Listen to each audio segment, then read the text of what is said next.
ఆ అవకాశం ఎక్కడి నుంచి వస్తుందండి? అందున యాదర్శి యొక్క గొప్పతనం ఏమిటంటే, నేను పురాణాల్లో చదివి ఆశ్చర్యపోయినటువంటి మహానుభావుడు ఉండడండి ఋషుల్లో కూడా. ఎందుకంటే ఆయనకి నరసింహస్వామి ప్రత్యక్షం కావడానికి ముందు ఆయన చెట్టు కింద కూర్చుని తపస్సు చేస్తూ ఉంటే హనుమంతుడు ఆయనకి స్వప్నంలో కనిపించి, ఊరికే మామూలుగా వరాలతో సంతృప్తి చెందకు, సంపూర్ణమైన అద్వైత ఆత్మ దర్శనం జరగాలి, అంతవరకు నీ తపస్సు మానకు, నేను నీకు తోడుగా ఉంటాను. స్వామివారు కనిపించి భయపెడతాడు, బతిమాలుతాడు, అయినా మానయ్యకు, ఆయన్ని వదలద్దు అని చెప్పి ఆయనకి తోడుగా ఉన్నాడు. అందుకే ఇక్కడ క్షేత్రపాలకుడు సాక్షాత్ ఆంజనేయ స్వామి.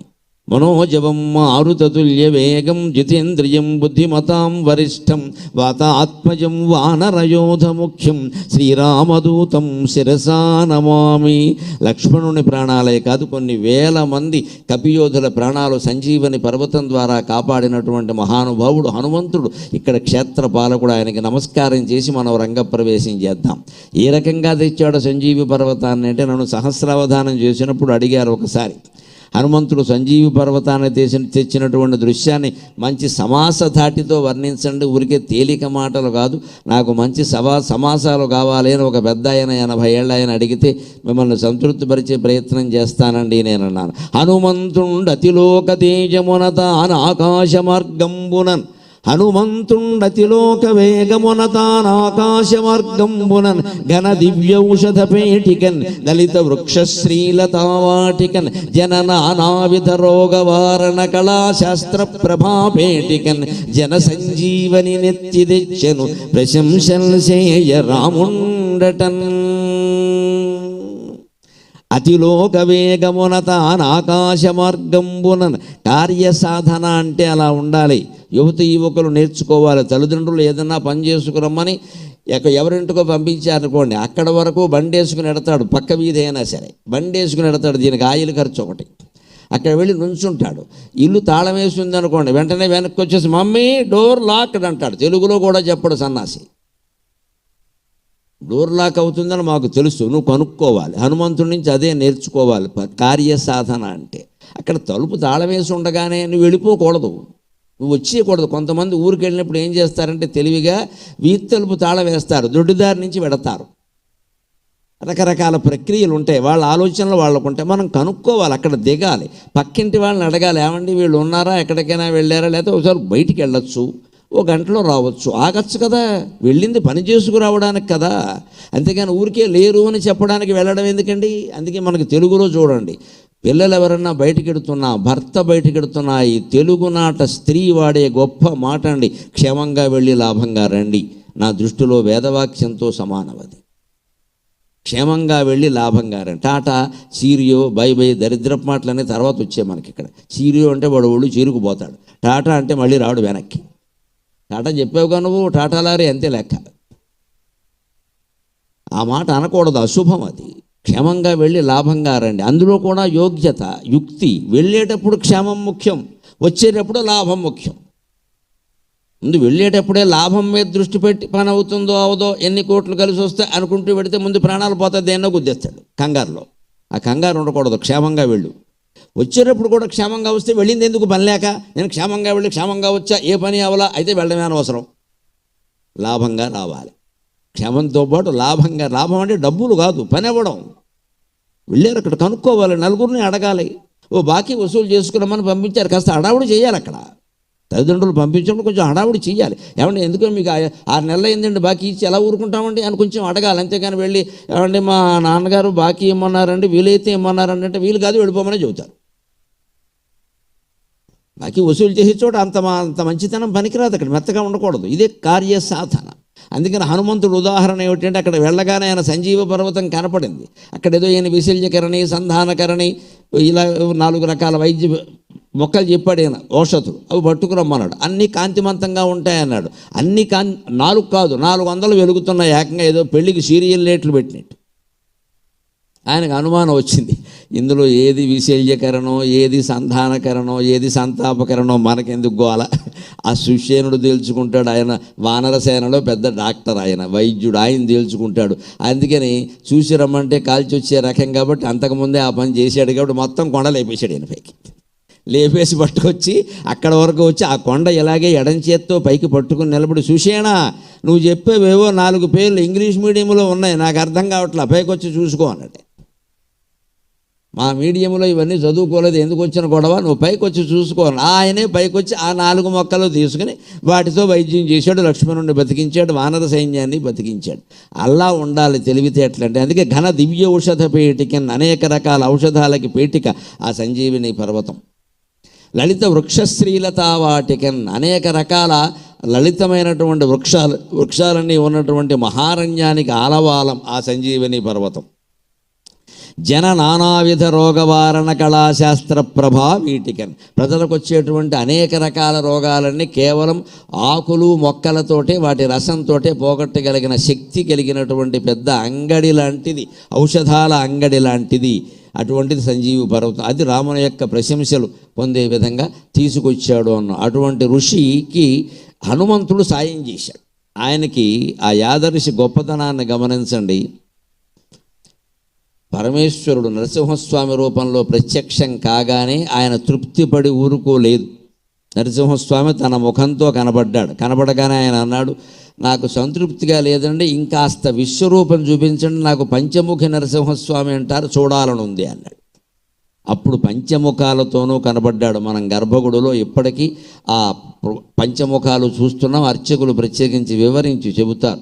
అందులో లక్ష్మీ నరసింహస్వామి ఒకటి, యోగ నరసింహస్వామి ఒకటి, ఉగ్ర నరసింహస్వామి ఒకటి, జ్వాలా నరసింహస్వామి ఒకటి, గండభేరుండ నరసింహస్వామి ఒకటి. ఆ రకంగా పంచముఖ నారసింహ క్షేత్రంగా వెలుగొందుతున్న క్షేత్రంలో మనం మాట్లాడుకుంటూ ఉన్నాం. ఇంకా ఈ క్షేత్రానికి ఋషి ఆరాధన క్షేత్రం అని కూడా ఉంది. భక్తుల ఆరాధన కాదు, ఇక్కడ ఋషి ఆరాధన చేశాడు. అంతేకాదు ఇది ఎంత విష్ణు క్షేత్రమో అంత శివక్షేత్రం కూడా. పరమశివుడు ఇక్కడ స్వయంభువుగా ఆవిర్భవించాడు. విష్ణుమూర్తి ఉన్న చోట పరమశివుడు కూడా ఉంటాడు. ఎందుకంటే వాళ్ళిద్దరూ చాలా, మన భాషలో చెప్పాలంటే క్లోజ్ ఫ్రెండ్స్, బాగా సన్నిహిత మిత్రులు. నాచన సోమన ఉత్తర హరివంశంలో చెబుతాడు, కృష్ణుడిని వర్ణిస్తూ ఆయన, కృష్ణుడు నారాయణమూర్తి కృష్ణుడిగా పుట్టాడు కదా, మరి శివుడికి కూడా కిందికి రావాలని పెంచింది, శివుడే బలరాముడిగా వచ్చాడు అన్నాడు. శివుడు బలరాముడు ఎలా అవుతాడు? కుదరదు. ఎందుకంటే బలరాముడు ఎలా అవుతాడు? శివుడు కొన్ని తేడాలు ఉన్నాయి. అంటే అంధకాసురుణ్ణి ఆయన సంహరించాడు. అంధకులు, వృష్ణులు, కుకురులు లాంటి వాళ్ళతో ఈయన స్నేహం చేశాడు. మరి అంధకులతో ఈయన స్నేహం చేశాడు బలరాముడు, అంధకుడిని ఆయన సంహరించాడు. శివుడు బలరాముడు ఎలా అవుతాడయ్యా? అంతేకాదు శివుడు మన్మధుణ్ణి శాసించాడు, అదుపులో పెట్టాడు. బలరాముడు మనలో మనమాట అనేక రకాల వశం అయ్యాడు. ఆయనకి సరదా భోగాలు కావాలి. కృష్ణుడు వేరు, బలరాముడు వేరు. బలరాముడికి అనేక సరదా అలవాట్లు కూడా కొన్ని ఉన్నాయి, వాటికి వశం అయ్యాడు. వీటికి వశం కాకుండా ఇంద్రియ నిగ్రహంతో ఉన్నవాడు శివుడు. కొన్నింటికి వశమైన వాడు బలరాముడు. మరి శివుడు బలరాముడు ఎలా అవుతాడంటే కవిగారు తలుచుకుంటే ఏమైనా చేయగలడు. ఆయన ఏమన్నాడంటే ఉత్తర హరివంశంలో, నేను చెప్తున్నాను చూడండి, శివుడు బలరాముడు అయ్యాడు, నా మాట. ఎందుకంటే కాంతా సమ్మత తిరుగులేదు, నేను నిరూపిస్తా. పాతాళాధిపుడైన శేషుడు ప్రళంబఘ్రుండు నారాయణ ప్రీతిని పుట్టిన శంకరుండని జనులు పేర్కొన్నచో అంధకోద్భూత స్నేహము కామపాలతయు తప్పుగాకేమి విఖ్యాతిన్ పొందడే పాండురాంగమహిమన్ మహిమన్ హలాహల ప్రీతితో. ఏ మనిషిలోనైనా మనం చూడాలనుకుంటే ఎంత చెడ్డవాడిలో కూడా కొన్ని మంచి లక్షణాలు కనబడతాయి. దీన్నే పాజిటివ్ థింకింగ్ అంటారు. వాడు దుర్మార్గుడు, వాడు రాక్షసుడు అనడం కాదు. నువ్వు చూస్తే కొన్ని మంచి లక్షణాలు కనబడతాయి. అది అలవాటు చేసుకోవాలి. ఏదో ఒకటో రెండో దోషాలు భర్తలోనో, భార్యలోనో, పిల్లల్లోనో, బంధువుల్లోనో, మిత్రుల్లోనో ఉన్నాయి కదా అని బంధాలు తెంచుకోకూడదు. ఎవరు లోపల లేనివాడెవడు? గుణం చూడడం అలవాటు చేసుకో. అది అలవాటు చేసుకోమని చెబుతున్నాడు నాచర సోమన బలరాముడిని వర్ణిస్తూ. మీరు అంటున్నారు ఏదో అంధకులతో ఈయనకు శత్రుత్వం ఉంది, ఆయనకేమో అంధకాసురుని సంహరించాడు, ఈయన అంధకులతో స్నేహం చేశాడు అంటున్నారు. ఆయన కాముడిని శాసించాడు, ఈయనేమో కాముడికి వశ్యమయ్యాడు కాబట్టి బలరాముడు శివుడు కాదు అంటున్నారు. మీ దృష్టి మీది, నా దృష్టి చూడండి. పాండురాంగమహిమన్, శివుడు తెల్లగా ఉంటాడు, బలరాముడు కూడా తెల్లగానే ఉంటాడు, చూసుకోండి అని చెప్పాడు. కృష్ణుడు నల్లగా ఉంటాడు, బలరాముడు తెల్లగా ఉంటాడు. బలరాముడు ఎప్పుడు అయ్యప్ప స్వామి దీక్షలో ఉన్నవాళ్ళలాగా నల్లబట్టలే ధరిస్తాడు. అందులో నల్లబట్టలు కట్టుకున్నాడు కాబట్టి ఆ తెలుగు మరింత బాగా కనబడుతుంది. అంచేత శివుడు తెల్లగా ఉంటాడు, బలరాముడు తెల్లగా ఉంటాడు. ఇంకో మాట చెప్పాడు, కవి తలుచుకుంటే ఏమైనా చేస్తానండి. హాలాహల ప్రీతి ఇద్దరికీ సమానమే అన్నాడు ఆయన. హాలాహల ప్రీతి, హాలాహలం అంటే విషం, శివుడు విషాన్ని సేవించాడు కాబట్టి హాలాహలం ఆయనకి ఇష్టం బాగా. మరి బలరాముడు విషం తాగలేదే, ఆయన పుచ్చుకున్న వేరే ఉన్నాయి. అందుకని హాలాహల ప్రీతి శివుడికి ఉంటుందండి విషం, బలరాముడు విషం తాగలేదు కదా. అంటే నాచన సోమన కవి కత్తికి రెండు వైపులా పొదునండి, ఆ పదాన్ని విడగొట్టండి. హలాప్రీతి వేరు, హలప్రీతి వేరు. బలరాముడు ఎప్పుడు నాగలి ధరిస్తాడు, అందుకని హలప్రీతి. హాలాప్రీతి సాయంత్రం అయితే వేరే అలవాటు కూడా సరదాగా ఉంది ఆయనకి. పైగా ఆయన మనం తప్పు పట్టడానికి వీలు లేదు, రేవతీదేవితో సహా కలిసి కూర్చునేవాడు ఆయన కాబట్టి ఇబ్బంది లేదు. భార్యాభర్తల మధ్యలో ఏదీ దోషం కాదు. అలాంటి వర్ణనలు కావ్యాల్లో చాలా ఉంటాయి. అందుకని రేవతీలోచనాంకక అని కాళిదాసే మేఘ సందేశంలో వర్ణిస్తాడు. అందుకని ఆ భార్య ఎక్కడ కూర్చొని ఎదురు సరదాగా ఏదో ఉంటారు, దానికి మనకెందుకంటే ఆ గొడవ విషయం ఎక్కడ. వాళ్ళు కూర్చుని జోదమాడితే మాత్రం తప్ప శ్రీ మహావిష్ణువే లక్ష్మీదేవితో పాచికలు ఆడతాడు ముందు గజేంద్ర మోక్షంలో. అంటే భార్యతో జోదమాడినా కూడా తప్పేం లేదు. పైగా డబ్బులు పోవగా ఇట్నుంచి అట్టెడతా, అట్నుంచి ఇటెడతా, అకౌంట్లు మారతాయేమో కానీ ఏమో మారవు ఇక్కడ. అంత అలవాటు ఉన్నవాళ్ళు అక్కడ ఇంట్లో ఆడుకోవడమే మంచిది, గొడవ లేకుండా కాలక్షేపం అవుతుంది, డబ్బులు పోకుండా ఉంటాయి. పౌరుషాలకు పౌరుషాలు ఉంటాయి. పందెంలో నెగ్గిన ఆనందమే, ఓడిపోయిన ఆనందమే. నెగ్గితే భార్యను ఆట పట్టించవచ్చు, ఓడిపోయామనుకో పోన్లే భార్యకే కదా ఓడిపోయిందని పరువు పోయేది ఏం లేదు. బయట ఎవరి చేతుల్లోనో ఓడిపోవడం కంటే భార్య చేతుల్లో, భర్త చేతుల్లో ఓడిపోవడం మంచిది కదా. ఆ రకంగా బలరాముడు తనకు ఉండేటువంటి కొన్ని సరదా అలవాట్లను భార్య ద్వారానే తీర్చుకునేవాడు తప్ప ఎక్కడ దుర్వ్యసనాలకు లోను కాలేదు. అందుకే దాన్ని ఇక్కడ నాచన సోమను ఉపయోగించుకుని ఏమన్నట్టు హాలాహలప్రీతితో, ఆయనకి హాలాప్రీతి హలప్రీతి రెండూ ఉన్నాయి కదా. అంచేత హాలాహలప్రీతి సమాస రూపకంగా శివుడుకుంటే విడగొట్టినట్టుగా ఈయనకుందయ్యా, మొత్తం మీద శివుడు బలరాముడు అయ్యాడు అన్నాడండి కవి. అనుకుంటే ఏవైనా చేస్తాడు. ఇదే మన జీవితానికి అన్వయించుకుంటే, నువ్వు కలిసి ఆలోచిస్తే ఒకలా తోస్తుంది జీవితం, విడిపోయి ఆలోచిస్తే ఇంకోలా తోస్తుంది. నువ్వు విడగొట్టుకోదలుచుకుంటే విడగొట్టుకోవచ్చు, కలవాలి అనుకుంటే కలవచ్చు. స్నేహమైన అంతే, దాంపత్యం